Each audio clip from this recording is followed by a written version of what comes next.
Hi అండి, ఆవకాయ పచ్చడి పెడుతున్నాను చూడండి.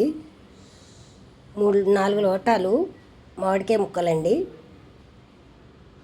4 లోటాలు అయినాయండి. 3 మ్యాంగో కారపొడి అండి, అది 1/2 కేజీ తెచ్చాను. 1/2 కేజీ అది లోటా కొలుసుకొని నాలుగు లోటాలకి 1 లోట కారపొడి వేసానండి. 1 లోట ఆవు పొడి వేసాను. సాల్ట్ 1/2 లోటానండి. హాఫ్ వేసుకోవాలి, ఎక్కువ వేసుకోకూడదు.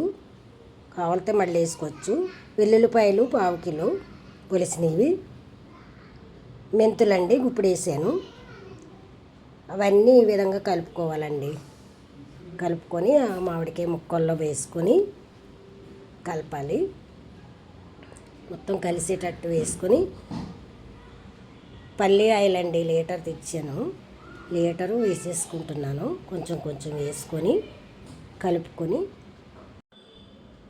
డబ్బాలో నూనె వేసుకోవాలండి. ఫస్ట్ ఆ డబ్బాలో నూనె వేసుకుని అందులో ముక్కలు వేసేసుకోవాలి. కలిపింది పచ్చడి వేసేసుకొని అలా నొక్కుకోవాలండి. లూజు ఉండకుండా నొక్కుకొని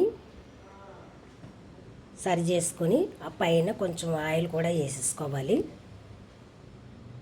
ఆయిల్ వేసేసుకొని పైకి ముక్కలు కనపడవద్దు, మూత పెట్టేసుకొని 3 డేస్ వరకు ఉంచుకోవాలి. 3 డేస్ తర్వాత కలిపేసుకొని మళ్ళీని మనం కావాల్సిన డబ్బాలో కానీ జాడీలో కానీ పెట్టేసుకోవాలండి. అంతేనండి.